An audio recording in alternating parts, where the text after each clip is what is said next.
सदाए गाजी के मुअज़्ज़िज़ सामीन अस्सलामु अलैकुम वरहमतुल्लाहि वबरकातुहू। उम्मीद है हमसे जुड़े रहने के लिए आपने अपना चैनल सदाए गाजी जरूर सब्सक्राइब कर लिया होगा और बेल का बटन भी दबा चुके होंगे। ऐसा अजीब वाक़या जिसे डॉक्टर अल्लामा इकबाल ने अपनी जिंदगी में बताने से मना किया था।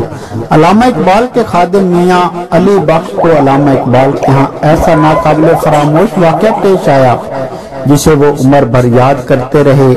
मुजाहिद मिल्लत हजरत मौलाना अब्दुल सत्तार नियाजी इस वाक़े के असल रावी थे।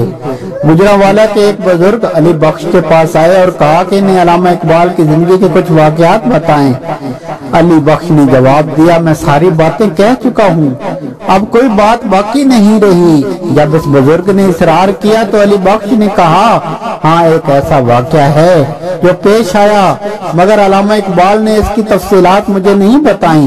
एक रोज वो यानी अल्लामा साहब मेरी फिदाकाराना खिदमत से मसरूर थे और मुझे कहा, अली बख्श बताओ तुम्हें क्या दूं कि तुम खुश हो जाओ। मैंने जवाब दिया कि जो मामला आपको एक दिन पेश आया था और मैंने इसके बारे में मैंने आपसे सवाल किया तो आपने बताने से इनकार कर दिया, वो बताएं। अल्लामा ने फरमाया, अब बताना चाहता हूँ मगर इस शर्त के साथ के मेरी हैनो हयात उम्र पर किसी को ना बताना, अलबत्ता मेरी जिंदगी के बाद बता सकते हो। वो वाक़या यूं है, एक रोज निस्फ शब अल्लामा इकबाल बिस्तर पर लेटे हुए थे, बेहद बेचैन और मुस्तरब थे, दाएं बाएं करवट बदलते थे। यकायक आप उठ खड़े हुए और कोठी मैकलोड रोड के दरवाजे की तरफ गए। मैं भी पीछे चला गया।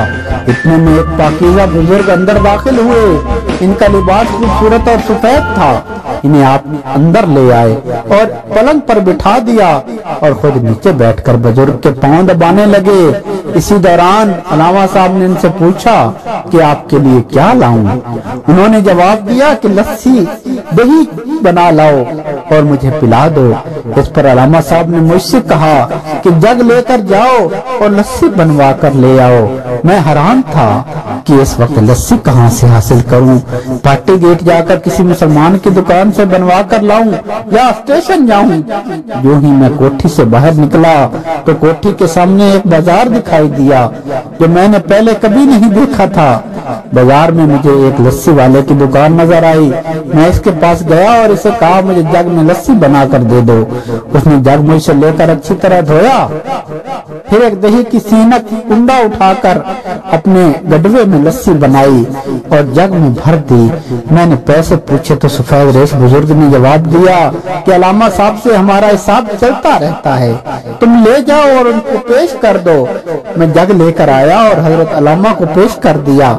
हजरत ने एक गिलास भरकर इस सफेद रेश रूहानी बुजुर्ग को पेश किया। उन्होंने पी लिया। फिर दूसरा गिलास भर कर दिया, वो भी उन्होंने पी लिया। जब तीसरा गिलास भरा तो बुजुर्ग ने कहा, खुद पी। काफी देर तक अल्लामा इकबाल इन बुजुर्ग के पांव दबाते रहे और बातें करते रहे। कुछ देर बाद वो बुजुर्ग उठ खड़े हुए और कोठी से बाहर निकलने के लिए चल दिए। अल्लामा साहब भी उनके साथ निकले। मैं भी उनके पीछे चला। वो बुजुर्ग कोठी से बाहर निकले तो अचानक गायब हो गए। मैं हैरान था कि ये कौन थे, अब कहाँ चले गए। और फिर वो बाजार भी ना था जिसके एक दुकानदार ने मुझे लस्सी बना कर दी थी।